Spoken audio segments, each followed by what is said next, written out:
happening. So we're going to talk about how, again, exponential functions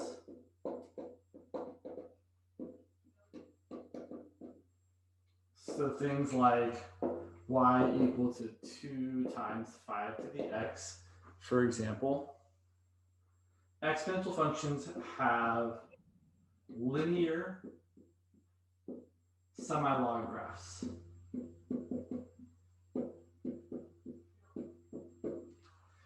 Meaning,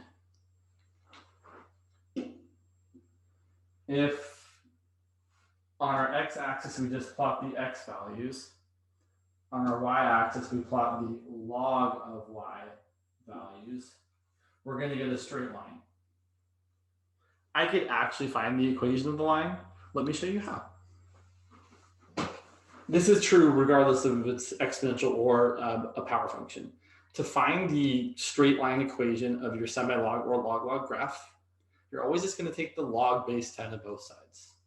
So I'm going to take log base 10, which is just log. I don't even really need to write the base 10 there. And I'm going to get log of y equal to log of 2 times 5 to the x. So then I get log of y equal to, we did this last time, but I'm doing it again. I mean, similar ones last time. So I get log of 2 plus log of 5 to the x. And then the x comes down. So I get log of y equal to, I'm going to rewrite this equation as x times log of 5, or log of 5 times x plus log of 2. So my equation, replacing the log of y with a capital Y, is going to be mx plus b. Log of 5, that's my m, plus b. Sorry, I heard something come in.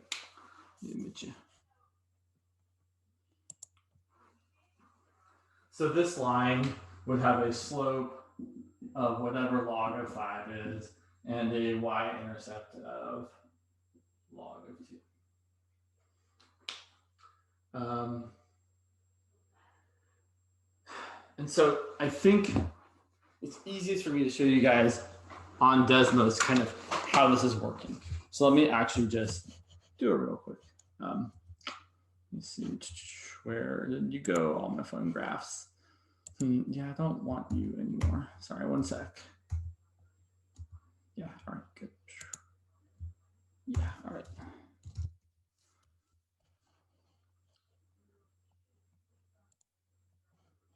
So, sorry, I should share my screen first. So all we're doing is we're taking this equation, y equals 2 times 5 to the x, asterisk for multiplication. Yeah, thanks. Right, there's our exponential function. And we're taking the log of both sides. Now, I didn't actually try this out beforehand, so I'm not sure what's going to happen. I know what I want to happen.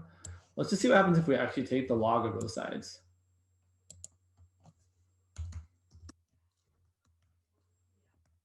It might do something weird. I don't actually know. Fun to play around with things.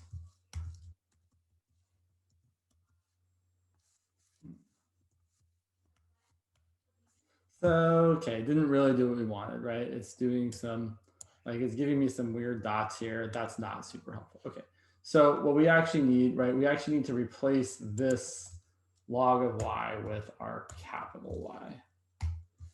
And there's our straight line, right? I didn't even do any of the rest of the simplification, but you can see that this straight line does have a y-intercept of 0.301. And if you check on your calculator, log of 2 is about 0.301. We could also rewrite it so it is y equal to log of 5 times x plus log of 2. And it's the same line, right? I mean, it should be the same line. We're just simplifying it. So you can totally take the log of this and get what you want. Now, okay, so let's actually do another example. So let me stop sharing my screen. And let me look at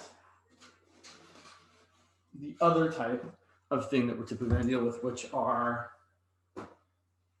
power functions.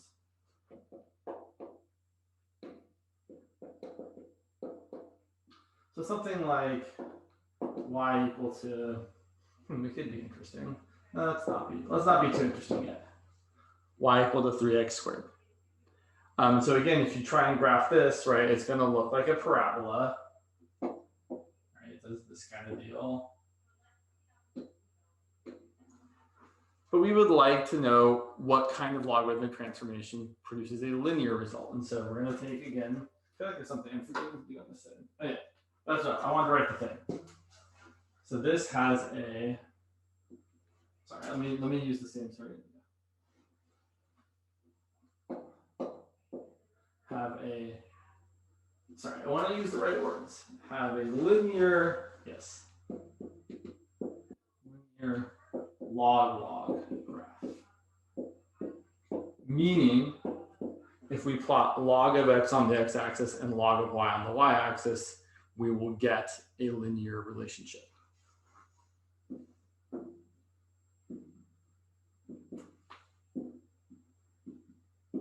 And let's go ahead and figure it out before I graph the thing. So we're taking log of both sides. So log of y equals log of 3x squared.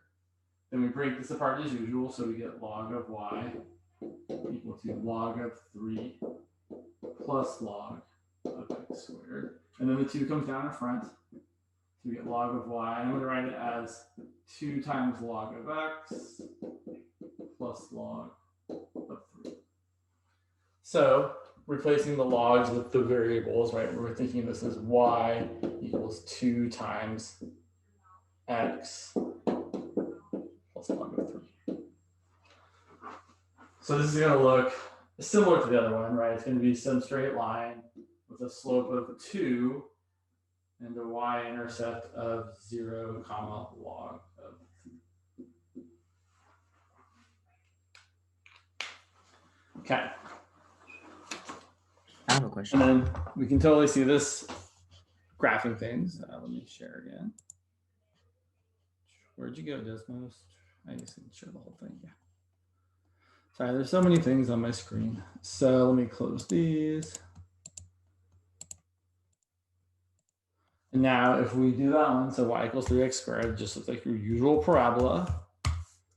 And then if we take log of both sides, I'm sure it's not going to look nice. Oh, we don't see like the Desmos. We see like another screen. Sorry, could you say that again? Can't quite hear you. Oh, I don't see like the Desmos. I don't know. We see the other screen. Oh, sorry about that. I must have shared the wrong screen. Let me share the right screen. Apologies. Sorry, I have to click on the one with my face on it. There we go. Yeah, sorry, you saw all the other garbage over here. Can you see it now? Yeah. Okay. Interesting. So it looks like when you do the log of the thing equal to the log of the thing, it just gives you the same graph, which I guess isn't surprising because they are the same graph. You're just taking log on both sides. That's probably what happened on the other one as well. So, in fact, yeah, if we click back on this one, never mind. That's not important. So what I really want to do is I want to do that, right? I want to replace y with, sorry, I want to replace log of y with capital Y. And I want to replace log of x with capital X. So I actually have to break this one apart. So this one you'll probably need to do more of the work for and say, oh yeah, that's going to be 2x plus log of 3. And we get a straight line. All right. So, oh, did you have a question? Ali, sorry. It's all good. I have a question on why did you make it 2x? Why not 2 log x? Well, because like you took out the log. Yeah, so it's not that I'm so much taking out the log, it's that I am replacing, so I am replacing log of x with capital X. So that, I know my capitals don't look super capitally, but let me stop sharing for a second. Right, we are actually saying that this log of lowercase x is equal to capital X. Oh, okay. Log of lowercase y is equal to capital Y. Makes sense. Thank you. And so you can kind of see, like, if you look at the log or the semi log graphing paper, right, the scale on the side can be written in one of two ways. You can either, so yeah, let me try and do this. So where things get kind of funky.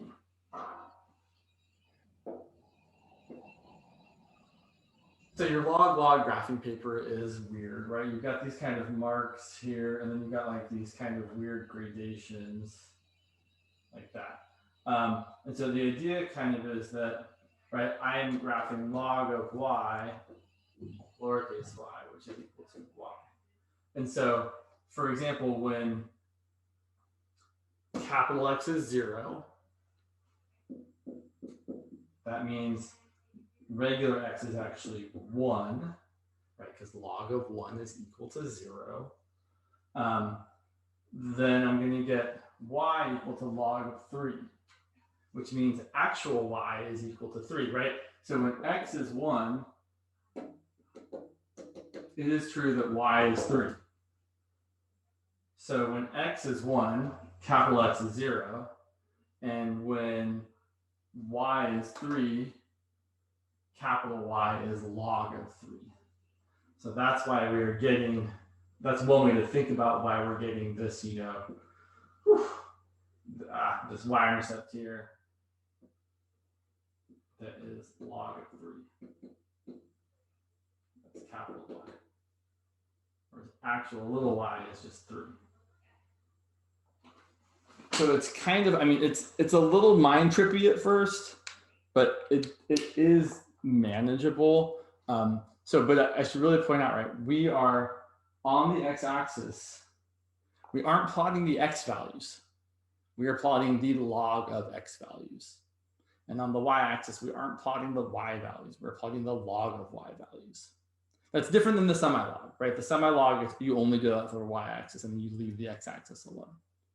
So for the semi-log example over here, right, we're picking, like, you know, if real x is 0, then y is equal to log of 2, right? So if x is 0, regular y is equal to 2.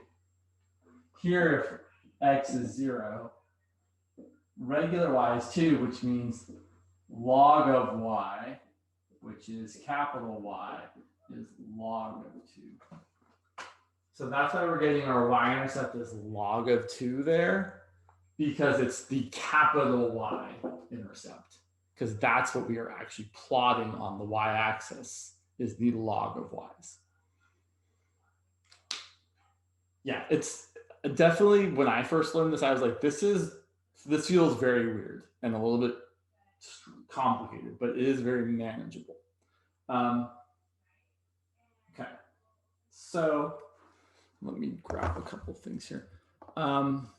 There's a couple things I was looking at specifically. So here's what I kind of want to show you guys, because I saw that you had some problems where you have to like take some data and try and see if it's like linear or semi-log or log-log, right? Like so I was looking specifically at problem 66 in section 1.5. They want you to make a scatter plot, a semi-log plot, and a log-log plot. Which type of model do you think is the best? And so on and so forth. So we're going to kind of do that with some easier examples first. So I'm looking at your textbook, section 1.5. I'm looking at problems 59 through 64. And so let me show you some stuff. And also I don't know how much you guys know about Excel or how to use it, but let me show you a couple tricks in case you don't know them. I have a question. Yeah, go ahead. So what's the difference between a semi-log and a log-log plot? Sure. Excellent question. Let me not quite sure this yet. So the main difference is that, and so so typically in this class, what we end up mostly dealing with are things that look linear on one of the types of plots. Exponential functions look linear on a semi-log.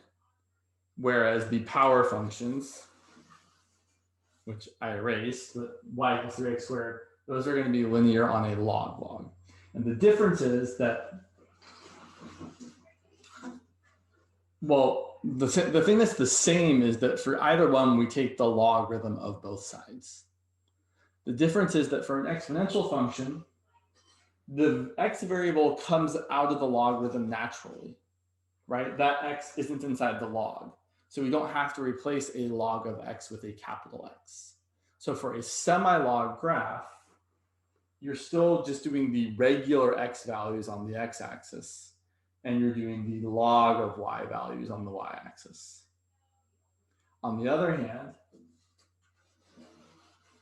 for a log-log graph, where you're typically looking at a power function that ends up being linear, you take the log of both sides, but then when you take the log of both sides here, you're still stuck with an x inside a logarithm.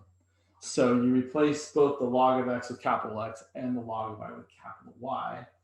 And when you plot this, you do plot on the x-axis the log of x values, and on the y-axis the log of y values. So that's the difference there, is that semi-log, only the y-axis is you're plotting log of y values, where when it's log, both axes you're plotting the log of the variables. Yeah, in semi-log, your y values are always going to be log. So basically, whenever you're doing any kind of transformation with these kinds of things, the ones we do anyway in this class, you're almost always going to be having log of y. And then maybe you'll also have log of x if it's log, or maybe you won't if it's semi-log. But I think we always end up having log of y. So let me see here. Sorry, just looking at one thing.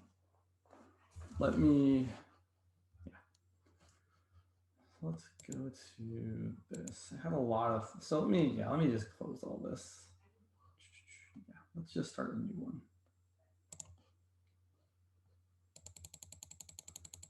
So let me show you some things. Let me share my screen. So I'm looking at the data. Let me actually grab the Excel thing here. Yeah, cool. So let's make this a little bit easier to see what we're doing here. So there's Desmos. Let's move you over to the right here. Let me close my email. You guys don't need to see all that. Sorry, I got tons of things open there. Okay, cool. So here is the Excel file that I started making. And if you look over here in column A and column B, I have the X and Y values from problem 59 and 60 and 61 and 62 and 63 and 64, right? Those are all in there. And then over here in column D, I have X again, but I have log of Y. And over here in column G, I have log of X and log of Y. And log of this, I need to fix this. So let me actually show you how to do this relatively easily. So let me actually delete all this for a second. So I don't actually want to calculate log of Y for each thing. So here's what you do. You write equals log of Y. Well, not log of Y, log of the thing you want to take log of, which is the cell in B2. I can actually click on the cell, and there it is. There's log of 0.08. Great. And then instead of doing that each time, you can click on the lower corner of this here and drag it down, and it'll give you all those values, which is kind of useful. And then I wanted the same thing here, but something weird happened. So let's delete all this too. Delete. Sorry, I want to delete. Cool. I don't want you either. Yeah. So I did the same thing for the log of x values, right? So this log of x is the log of this A2 value here, and so on and so forth, right? That's, you can see, if you look up here in the little line right there, you can see, oh, it's log of A3, log of A4, et cetera, et cetera. And here I want this to be the same as this. So I want this to be log of B2. So equals log of B2, return, and then just drag it on down. Great. This is the easiest way I could come up with to easily graph x versus y, x versus log of y, and log of x versus log of y. Now check this out. This part I think is really cool. Maybe you already knew this. You can totally just copy that whole thing and paste it right into Desmos. Boom. Kind of cool. So if you look at this, it does not look like it is linear, right? You could try and do a best fit linear graph. So you can do y equals, sorry, y1 and not equals, you want a tilde, y1 tilde mx1 plus b. And it doesn't fit very well. I mean, your R values are still pretty good, but we're clearly not hitting all the points. Okay, so then I'm going to look at the semi-log plot, which would be this one. Okay, and let me close this one so I can see the ones out.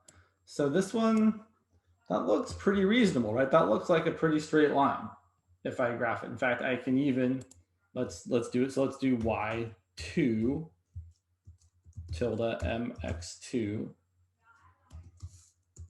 plus b. Wow, that looks kind of right on the money. So my bet here is that this would be a log linear or semi-log relationship. And so I should actually read the question here. So the question says, you know, here's the data points, make a scatter plot like we're doing, then make semi-log and log-log plots of the data, which is what we're doing. Is a linear, a power, or an exponential function appropriate for modeling these data? Okay, so in this example, it looks like since it's semi-log being linear means it's exponential. Right? Exponential functions have linear semi-log graphs. So I'm pretty sure this is going to have a linear, or sorry, this is going to be an exponential function. Let's just look at the last one though, just to be sure. Maybe the last one's even a better looking fit. I don't know. Let me turn this one off. Let me turn this one off. Let me paste this here. So there's my log graph. And you could maybe argue that it looks linear. We could try drawing the line through it. Y sub 3. You got to get the right subscripts here. Equal to x sub 3 plus b. I mean, yeah, it is certainly arguable that this could be log. But so one way, at least with this powerful graphing tool that we have for us, if you're not sure which is the better one, look at the R values. The R values here are a measure of fit. The closer the R value is to 1, the better the line is a fit to the data. So using that kind of piece of information, I see that the R value here is 0.9989 versus here it's 0.9743. So this is the better R value. So that's why we should pick this one instead of this one. Okay. So kind of cool, right? This is definitely very useful. And we'll do a few more, but I want to so I'm going to look real quick at the back of the book here just because I want to see one thing. Sorry, one sec. Where'd you go? I've literally got it bookmarked and I'm just not actually looking at it. I'm lying to myself. Sorry, one sec. Section 1.5, where are you? There we go, 59.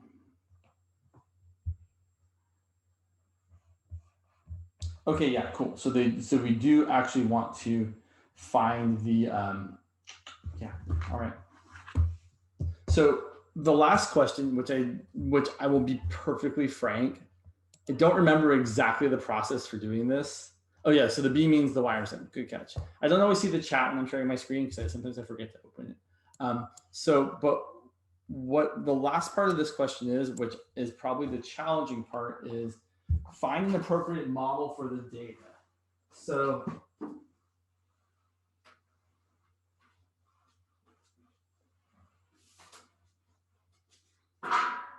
okay, here's what we've got. We've got this semi-log data, and I'm just going to throw it down here so we have it. So the x's, the y's, 2, 4, 6, 8, 10, 12, and then our y's are 0.08, 0.12, 0.18, 0.26, 0.35, and 0.53. And we have determined via our graphing tools that it is semi-log. I'm going to probably mostly say semi-log, but it's also, right, log linear means the same thing. So here's what this means for us. This means that we should be able to say that log of y is equal to some mx plus b.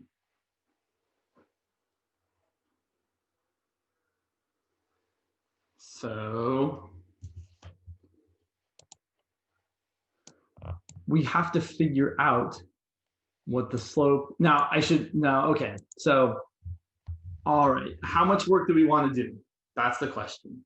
Because we could literally just look at Desmos and see what the values are. But I feel like I should show you how maybe you're intended to actually do this. So let me kind of show you the process, even though the answer is literally right in front of me. Let me just do one thing here. Now I want to check and make sure the answer I have is actually the same as the answer in the book. Do you think we would ever get a question where we would have to do it manually? That's a good question. I don't know. I don't know the answer to that question. Because yeah, I've kind of let me actually, yeah, right.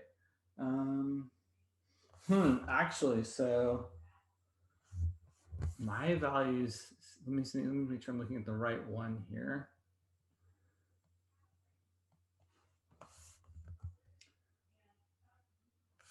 Well, let's go ahead and use what we've got and then see what happens. So I'm just going it's hard to say. Let's go ahead and use the mx plus b we've got. So let me remind you. Let me share real quick here. Yeah, because I definitely agree. I'm having a hard time of thinking of like, why would you have to do this manually? So here are, right, it was this y21. Our m is 0.080613, and our b is negative 1.24589.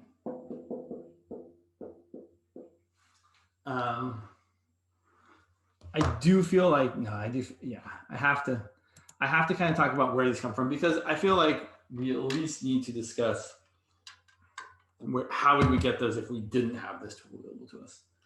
It's not that terrible. Here's what you do. So to find the slope, you're going to do the difference in the y's over the difference in the x's. Okay, now the y's are log of y's, right? It's a semi-log, so this is actually really log of y2 minus log of y1 over x2 minus x1.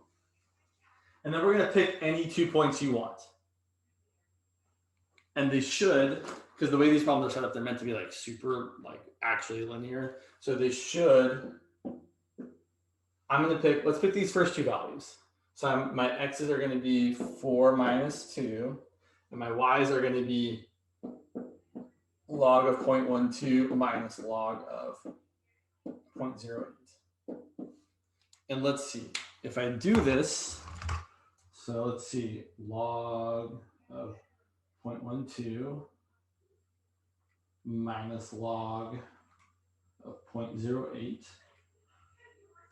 I'm so dumb. Yeah, that's all right. Divided by 2. I'm getting not quite the same value for m, but it's pretty close. So here I'm getting 0.0880 approximately. Yeah. And so here's the thing. It's not an exact kind of methodology. If you did pick the next two numbers, you would get the same value, right? If I do log of 0.18 minus log of 0.12, all divided by 2, I get exactly the same number, 0.0880. And here's actually why.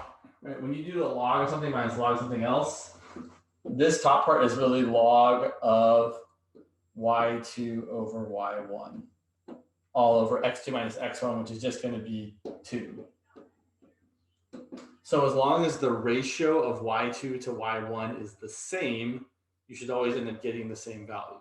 Now that's true for most of these numbers, but if you pick something like 0.35 and 0.26, it's going to be slightly off because it's not always going to be perfect. If I do that one, if I do log of 0.35 minus log of 0.26 divided by 2, wow, it's a real, I must have made a mistake there. That can't be right. Let me double check that. That seems very wrong. Let's go one more time. Yeah, right. Yeah, I'm going to be really disappointed if that's right. Let me check 0.35. Yeah, no, that's a really. Let me look at this problem again just to make sure I didn't maybe grab the wrong number accidentally. Because I feel like that should be not quite so.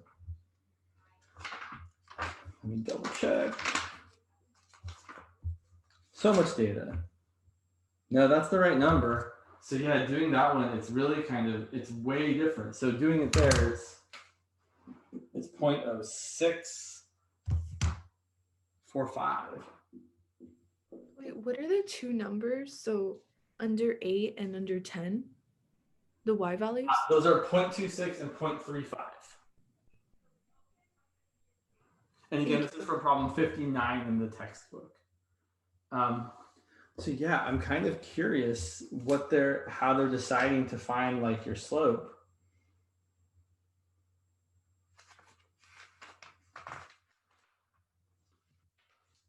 Yeah.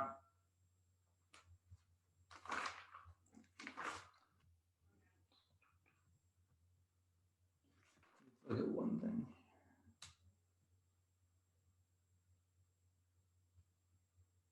Yeah, so they're definitely, I think they are wanting us to use a graphing calculator. So let's go ahead and finish the problem using this data, and then we'll talk about how terrible this is in some ways. So I think my personal problem here is that I've definitely written some problems where the numbers are more exact, so the slope comes out right no matter what you do. So let's do it here. So here's what we've got. We've got log of y equals m, which is that terrible number, x plus that terrible number. You know what? I'm going to be smart. I'm not going to plug in m and b until the very end, right? Let's not write those giant numbers until we have to. So instead, let's do 10 to the log of y equals 10 to the mx plus b. And then 10 to the log of y is y. We can break this up as 10 to the mx times 10 to the b. And then we're going to rewrite this as y equals 10 to the b times, instead of 10 to the mx, I'm going to write 10 to the m to the x. So this is like if my equation was like y equals 2 times 5 to the x, this is like my constant multiple, and this is like my base to the power of x. So now let's actually plug in the values of b and m to see what we get. So all right, this is going to look kind of gross, but let's do 10 to the 0.0808613. Delete. And we get 1.20465. I'll stop there. Times 10 to the m. Oh, oops, sorry. I did the wrong one. That was my 10 to the m. Sorry. That's this part. That's my 1.20465. And then my 10 to the b, so 10 to the negative 1.24589 is 0.05677. All right. Hopefully, I'm not sure what your question is, Carissa, but let me double check our answers real quick so we are sure that we're doing it right. It's good to check your answers. So looking at, let me actually bookmark this page. Here. All right, this is super exciting for you guys to watch. So checking our answer. Yes, we are correct. That is exactly what we were looking for. So, pen on my hand's the worst. So I guess to answer the question, okay, from before, we definitely should use some graphing device, right? They do not want you to try and find your M value by finding the slope between 2 points like I was trying to do. It is something that kind of works sometimes depending on how precise the data you were given is. But if it's not exactly like coming from a power function, then it's not going to work. Okay. So let me open up the floor. Do you guys have any questions about what we've done before we do it? We'll do another, at least 1 or 2 more examples. Do you have any questions about this example? Why didn't you multiply both sides by 10?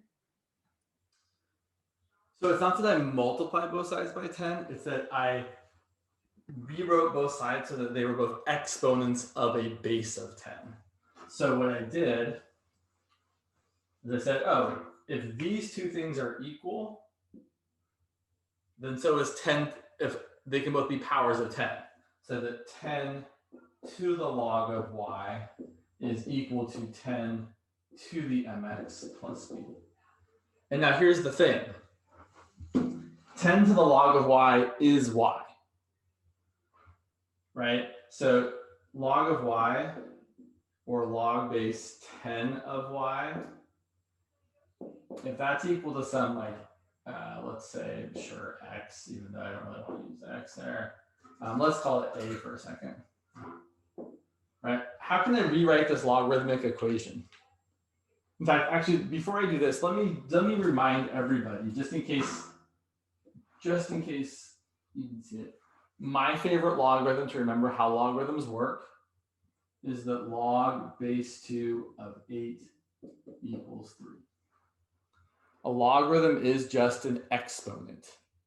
It's the exponent that you raise this base to get that number.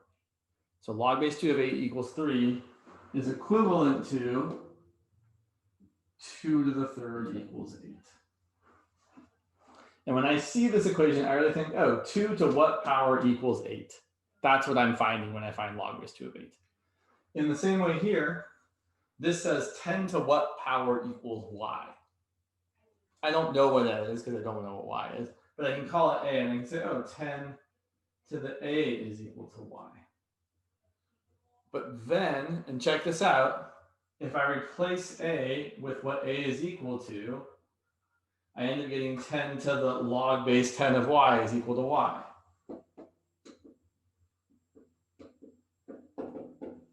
You can also think of them as kind of canceling out, but that's not really the right word. I would say they undo each other. So like here, you're saying 10 to the some power equals y, and this power is literally the power that you raise 10 to get y. But we're raising 10 to that power. We're raising 10 to the power that you raise 10 to end up getting y. So if you raise 10 to the power that you have to raise 10 to get y, you get y. It's kind of like you're saying the same words over and over again and they start to feel kind of meaningless, but really it actually has meaning. It'd be the same as saying 2 to the log base 2 of 8.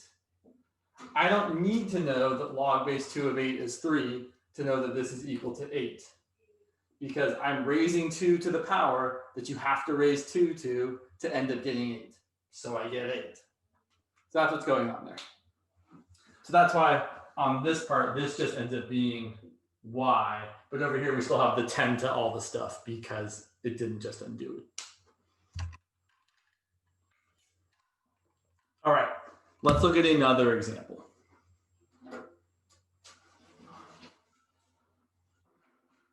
This one I think will go a little bit faster.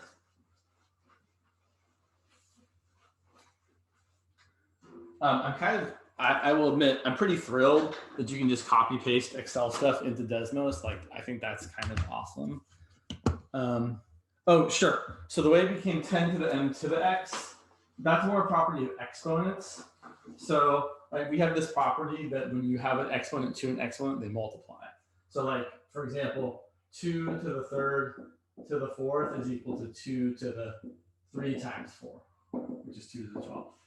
We're kind of just working that backwards. And we're saying, oh, well, if I have 2 to the 3 to the fourth, if I want to, I can write it as 2 to the third to the fourth. I could also write it as 2 to the fourth to the third. So all I'm doing there is I'm saying that 10 to the mx is equal to 10 to the m to the x, because I know I could go backwards and multiply those powers together. And the reason we're doing that is because we want to write it in the form where you have a number times some base to the x power. So that number there is your 10 to the m, right? That's 10 to the 0.0808613. That's what's going on there. Good questions, guys.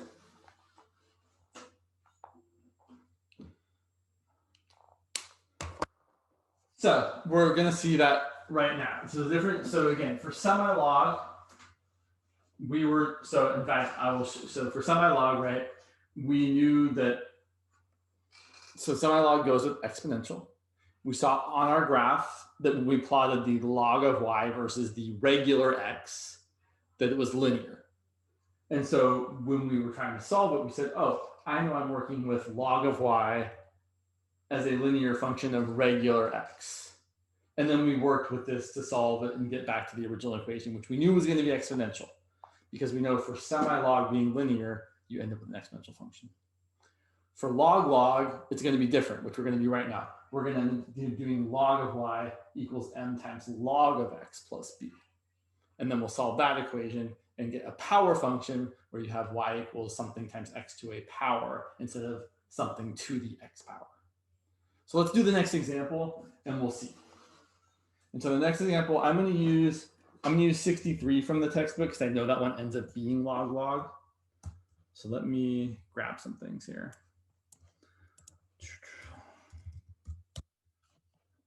Let's do this. So let me share my screen.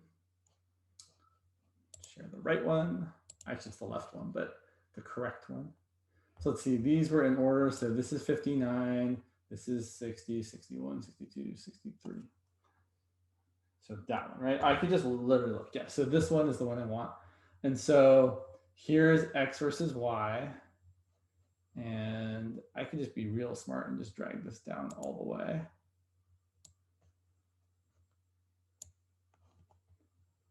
I can do the same thing over here.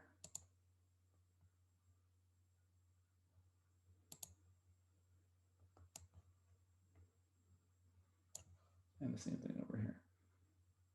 And yeah, there's some weird things because there's some blank spots. That's all right.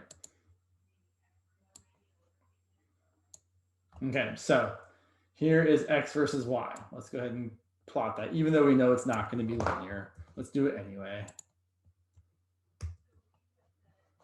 It actually, I mean, it has a vaguely linear look to it, but definitely not really, right? You can kind of see it's curving upwards.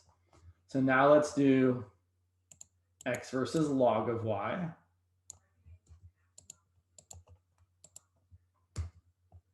Okay, that one looks wonky, but it could be linear. And now finally, let's do log of x versus log of y.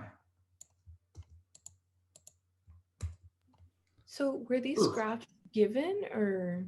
This data, so the data was given. So I'm looking at problem 63 from section 1.5, where they give you the data where x is 3, 4, 5, 6, 7, and 8, and y is 11.3, 20.2, 32.2, 45.7, 62.1, 80.4.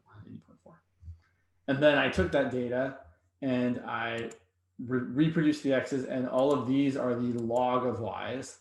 And then in these two columns, I've got the log of x's and the log of y's. It'd be nice, maybe, I don't know if like your textbook comes with some sort of place where all of the files with all of the things are in them. I doubt it. I just typed these out real quick because they were kind of small. So let's zoom in just a little bit. Okay, so I'm not sure. I'm pretty sure the green one is not linear. So let's go ahead and just close you. I'm not sure which of these is more linear. I mean, I know what the answer is supposed to be, but let's go ahead and figure out which one it is. So for the blue one, I'm going to do y sub 2 tilde mx sub 2 plus b. Okay, it's a pretty high R value. That could be the one. I don't think it's actually the one, but it could be. It's not supposed to be the one according to the answers in the back of the book. Let's do y sub 3 tilde. Where's the tilde? Mx sub 3 plus b. So that one is better, right? The R value is closer to 1. So even though they both have pretty high R values, this is the one we have to choose. So I feel like, I mean, I definitely feel like you could not, well, in fact, these are supposed to be computer problems, but you definitely couldn't do these by hand and see which one is the better fit. You have to really use a device. We can zoom in. There we go. Okay, great. So that means, right, that it's log. So let me stop sharing here. So it is maybe so I should actually, let me share one more thing and say, so we know it's log because it's the second one here, and we know that it's log with our m value is, what do we got there? M is 2.00296 and B is 0.100472. Okay. All right. So let me stop sharing now. All right. So we know it's log. So we know that you could either write it as y, capital Y equals m times capital X plus b. But really what we want is log of regular y equal to m times log of regular x plus b. Right, because we plotted log y versus log x. And now, just like in the previous problem, we're going to solve for y. We're going to raise both sides, or we're going to write both sides as powers of 10. So we're going to exponentiate both sides as powers of 10. So I've got 10 to the log of y equal to 10 to the all of this.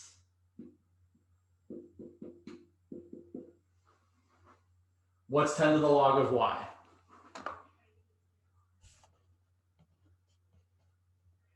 Yeah. So sorry, one thing. I'm going to grab the attendance while I'm thinking of it here. Let me just screenshot that. And let me screenshot. There's so many of you guys.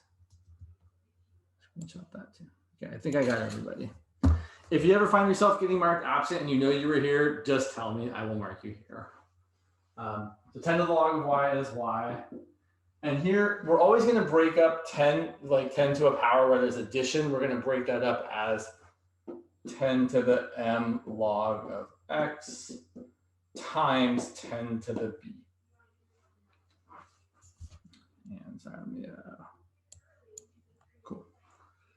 So then we're going to use the same rules we used last time. 10 to the m log of x. This is actually going to be slightly different, but still the same rule. I'm going to write it as 10 to the log of x to the mth power. The reason I've chosen to write it this way this time is because 10 to the log of x is just going to be x times 10 to the b. 10 to the log of x is just x, just like 10 to the log of y was just y. So I'm going to get y equal to x to the m times, I'm going to write the 10 to the b in front. So y is going to equal 10 to the b times x to the m. And I definitely recommend, so here's the thing.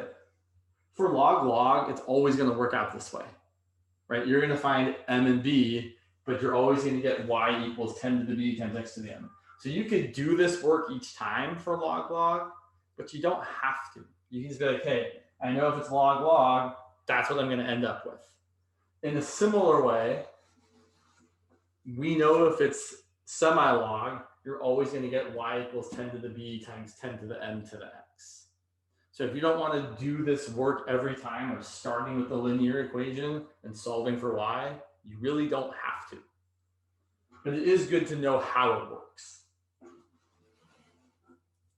So then plugging in our values, I'm getting y equals 10 to the 0.100472 times x to the 2.00296. And then you're probably expected to simplify this or like use a calculator. So I'm going to get, I would probably leave it as is, but 10 to the 0.100472 is 1.26029.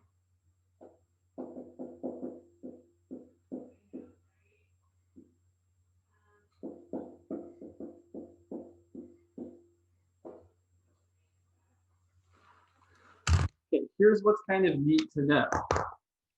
This, if we actually go back and graph this, it should fit the original data. So, right, if we go back to Desmos, let's close these up. Don't need you. So if I go back to my original data, which was this data, come on.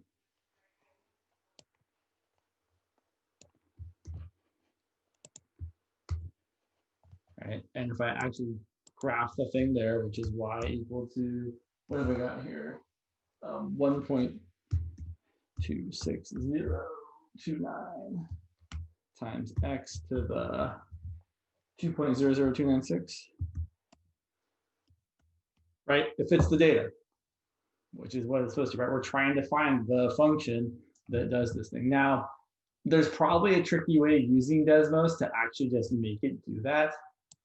Like I think, I don't know if this is gonna work, but I think if we try, so instead of assuming that it's linear, right? You can do, I'm gonna do this, a x sub 1 to the b. Yeah, I mean, it's not exactly the same values that we found, but they're pretty close, right? It gives you an a value of 1.32 and a b value of 1.975, which is pretty close to what we found. So probably not exactly right as far as what the book would be asking you to find based on the work we've done, but pretty close. It's kind of neat. So if you're trying to find a best fit graph in general, you can kind of use this tilde thing for your data and see what you want. Now, that's not what we wanted to do here, really. We actually wanted to go through the process of finding the m value and the b value and throwing it into this thing to figure out what the equation actually was. But you got tools at your disposal, or disposal is how you actually say that. Half-life and doubling time, sure. So I do think this has been a good discussion on log and semi-log growth. There definitely are other problems. So I will say definitely for the bird problem you guys have to do, I really recommend like throwing this stuff into Desmos to get the y equals mx plus b, and then finding m and b, and then you can write your equation, whether it's log or semi-log, by doing this kind of work here. So half-life and doubling time, sure.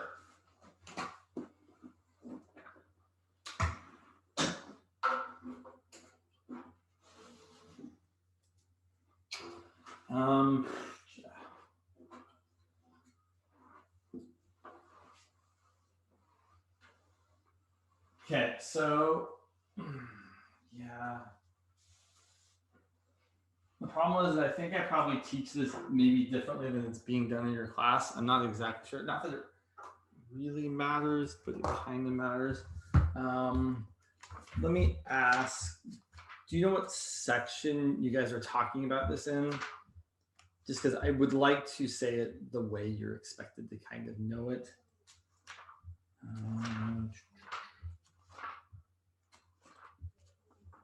Because I don't think it's in your textbook until like section 3.6. Does that sound right? Yeah, that sounds about right. Okay. I just want to make sure I'm not like doing something super crazy before I start talking about this. No, okay. Yeah, that's pretty standard stuff. All right, cool.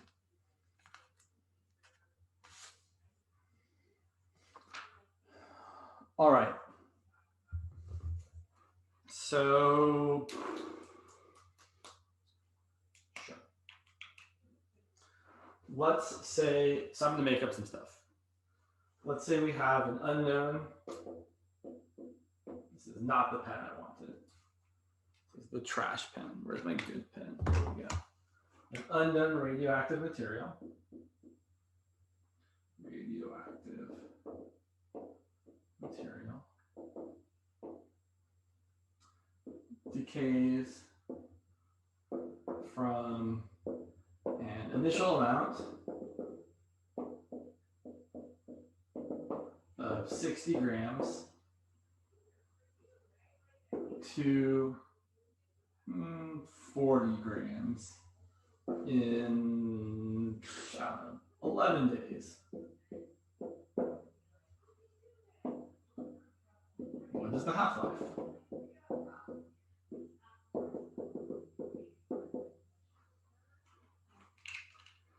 Okay, so the half-life is the amount of time it takes for there to be half of it left.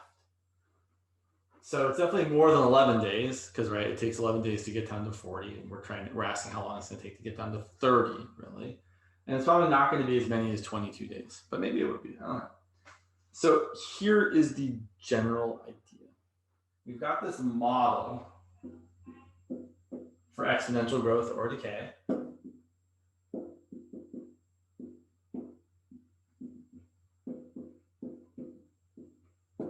Which is the following. Let me try and at least follow what your book likes to do. Oh, sure, they do that. All right. You can use kind of any variable you want. I typically write it as y equals c e to the kt. A lot of books, depending on what you are talking about, use a different letter for this variable here. Sometimes it's a p for population, or an m naught for an amount of a material you have. So I think actually for the exponential decay problems in your textbook, they like to use, they like to use m sub 0 for this coefficient when you're talking about a radioactive material. That's just the mass at time 0. But really, you can use any letter you want there and it doesn't matter. So typically, when we're solving a system like this, when we're trying to find something about this, we almost always have two pieces of data, which will allow us to solve for m naught and k. M naught is usually pretty easy to solve for. It's the amount of stuff you have at the beginning. K, which is your relative growth rate, is often harder to solve for. So I should mention some terminology here. K is the relative rate of growth or decay, depending on what the problem is.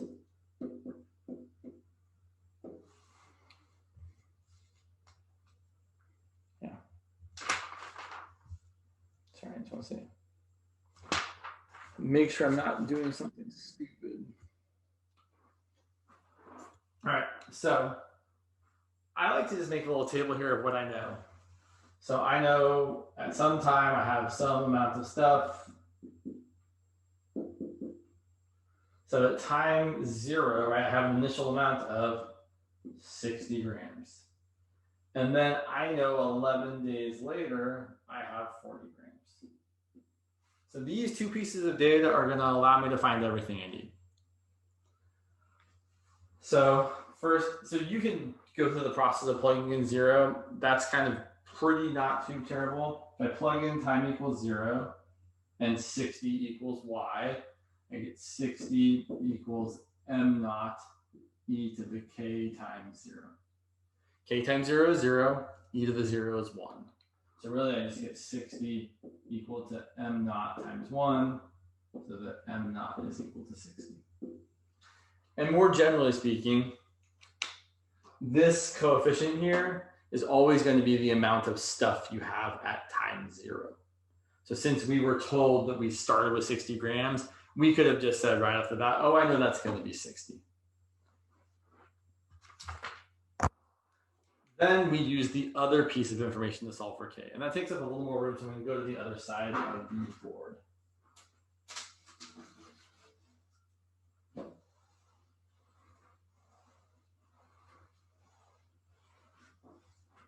Oh, wait, can you go back to the other side? Sure. Like, what's next to the equal sign? Here, Yeah. it says 60 equals m naught times 1. Oh, okay. So here's what we've got. Oh, we've got trash is what we've got. Let's try a different m. That's a little better. So again,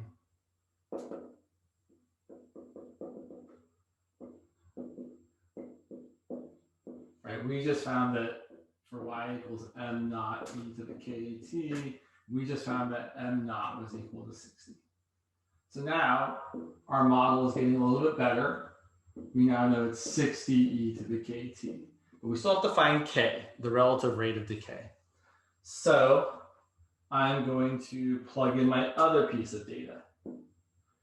I'm going to plug in 40 and 11. Which do I plug in for y? 11 or 40? 40? Yeah. That's why I made the table, right? So that I don't get mixed up, because oftentimes it's easy to kind of accidentally plug in the wrong thing in the wrong place. And then 60 e to the k times. I'm plugging in 40 for y, I'm plugging in 11 for t. And now our job is to solve for k.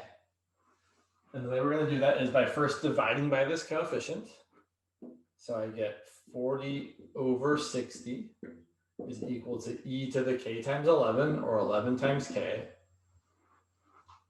40 divided by 60 reduces to 2/3. So I'm getting 2/3 equals e to the 11k. You're also trash. Okay. And then to solve for k, we're going to take the natural log of both sides. Sorry, you probably can't see that very well. I'm going to take the natural log of 2/3 equal to the natural log of e to the 11k. This just stays as is.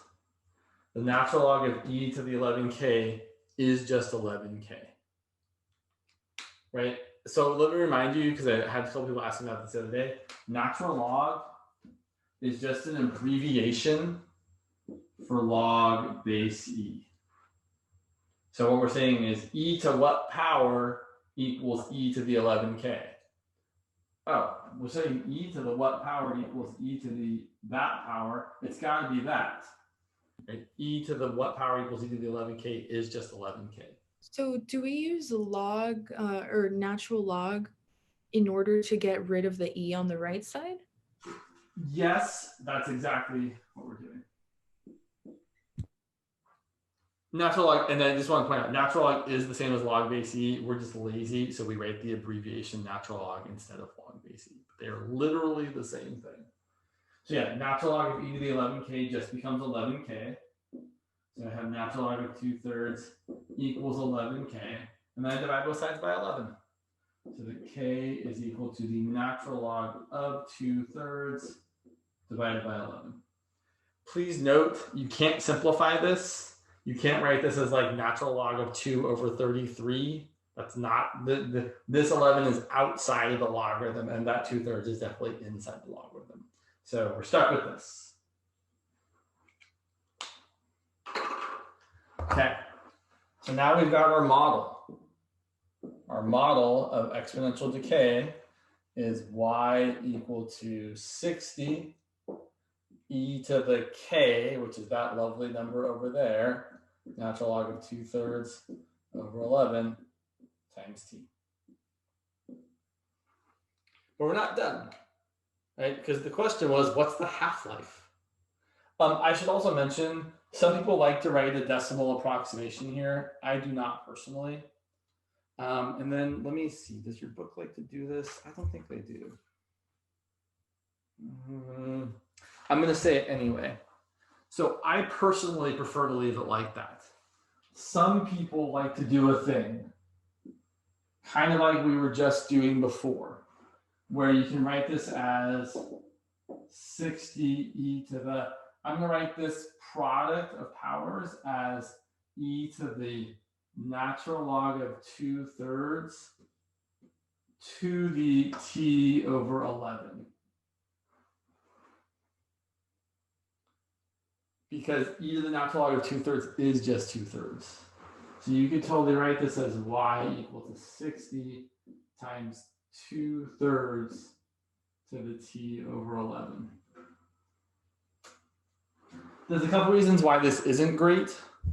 Namely, it doesn't immediately show you what k is. And k is kind of an important number here. I will say we could have come up with this equation without going through this whole process. We could have said, oh, we know that after 11 days, we have 2/3 as much stuff, right? After 11 days, we have 40/60ths of what we started with, or 2/3 of what we started with. So you can actually kind of reason out this equation without doing all the work. But I do think you're going to want to be able to think of it that way. So then the last question, what's the half-life? Well, sure.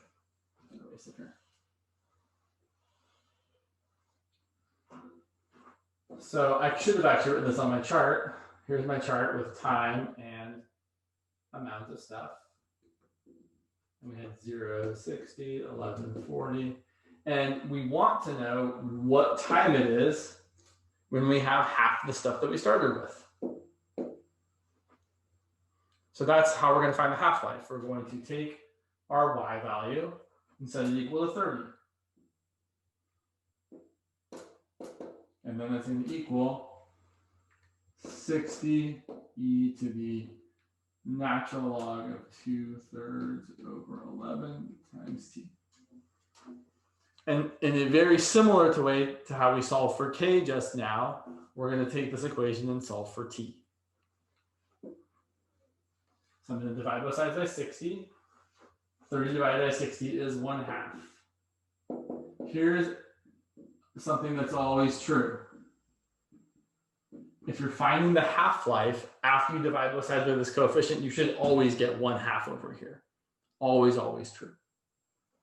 Then we're going to take the natural log of both sides. So the natural log of 1/2 equals, now here's what I want to do. I don't want to write natural log of e to the natural log of 2/3 over 11 times t. We know that the natural log of e to some stuff is just the stuff. So I'm just going to get this exponent, which is the natural log of 2/3 over 11 times t. Right? Because I'll write it down here. Right? That's the natural log of e to the natural log of 2/3 over 11 times t.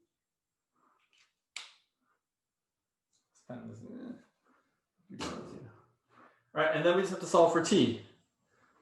Here's a pet peeve. I don't know if it's other people's pet peeves as well. You shouldn't just divide by this because we don't want to have fractions in fractions. Instead, you should multiply by 11 and divide by natural log of 2/3.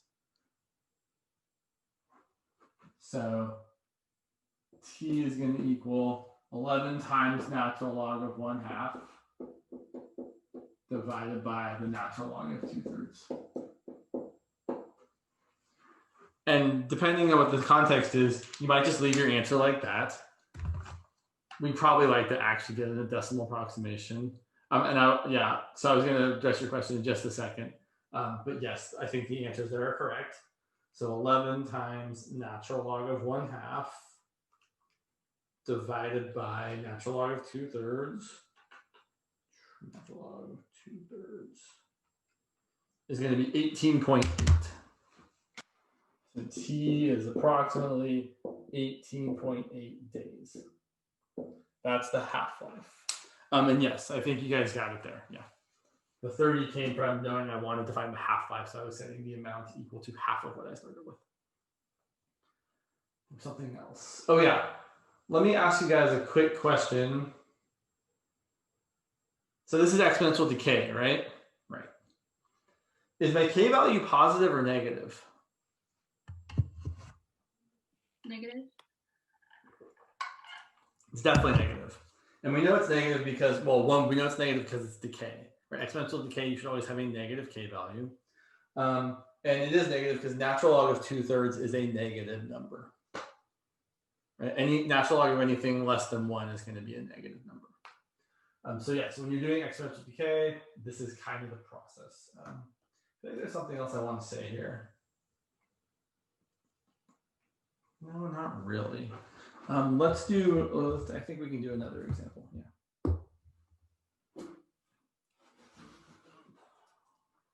Sorry, I want to just check that.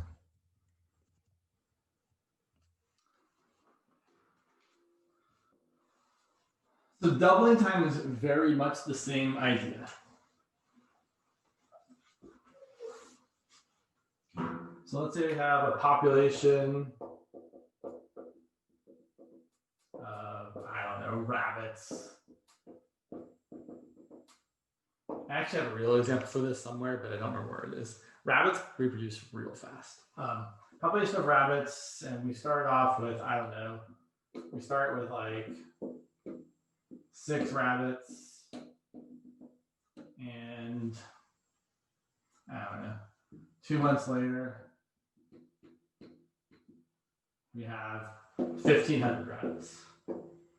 That might be an exaggeration. It might not be. So I want to find a model for exponential growth. I also want to find, the doubling time is not very interesting here. Doubling time is probably like a day. Maybe not really. Let's find the doubling time. Let's also find how long it takes to get to 1 million rabbits.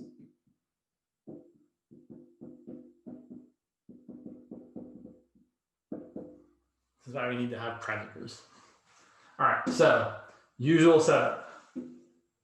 I'm going to make my little chart with my information. I know that at time 0, I have 6 rabbits, and I'm measuring time in months. So 2 months later, I have 1,500 rabbits. So I've got y equals, I don't care what letter you use here. I typically use C e to the kt. Although I feel like your book would use P here for a population, but it doesn't matter. So then I know that C is going to be 6 because it's the amount of stuff I have at time 0. So I've got y equal to 6 e to the kt. And then I'm going to find k by plugging in this other piece of data. So I have that y equals 1,500 when t equals 2. So I can solve for k. I can divide both sides by 6. So 1,500 divided by 6 is going to be 250 equals e to the, I almost always switch the order here. I don't know why, it's just something I do. So 250 equals e to the 2k. Take the natural log of both sides. So natural log of 250 equals 2k. And then divide both sides by 2. So the 1/2 natural log of 250 equals k.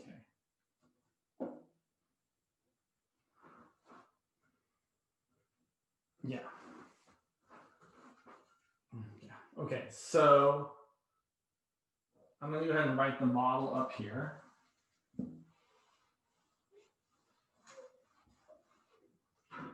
So my model now is y equal to 6 e to the that times t. Now we want to answer 2 questions. So basically, after you find the model, there's 2 varieties of questions I can ask you. I can either ask you, how much stuff do I have at such and such time?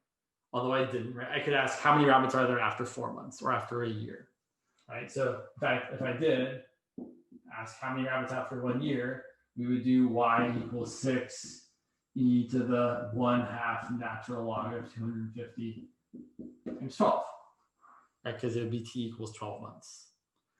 That's usually the more vanilla variety of question, right? It's usually just you plug in t and you get your answer. The other type of question you can ask is, what time is it when I have so much stuff?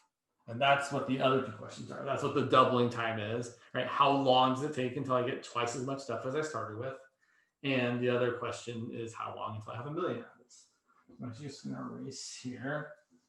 So the other two questions I'm asking, so that question right there was, if time is 12, how much stuff do I have? The other two questions are, how long does it take to double? So that means I need to have 12 rabbits. And I'm asking what time it is. And I'm also asking what time is it when there's 1 million rabbits.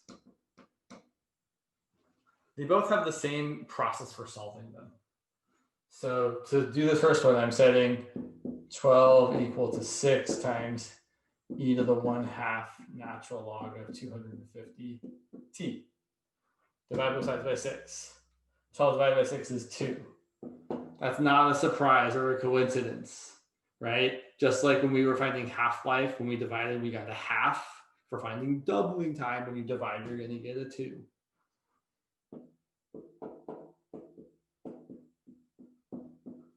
And then we take the natural log of both sides. So we get natural log of 2 equal to 1/2 natural log of 250 t. Multiply both sides by 2. Divide both sides by natural log of 250. And that's going to be the doubling time, which you can use a calculator for and get 2 natural log of 2 divided by natural log of 250, which is 0.25 months. So that's approximately 0.25 months, or like 7-ish days. Months are never a great measure of time for most accurate measuring. And then I'm not going to do the other part, but I'll just point out it's the same thing we just did, except instead of starting with a 12 here, you would have 1 million. So this number would be 1 million over 2, which would be 500,000. And then you'd have the 500,000 in here and in there. So if you want to know how long it takes to get to 1 million rabbits, it would be 2 times natural log of 500,000 divided by natural log of 250. But really, it's just the same work. Once you've done it once, it's the same stuff after that. All right, we're out of time. I will see you guys next week.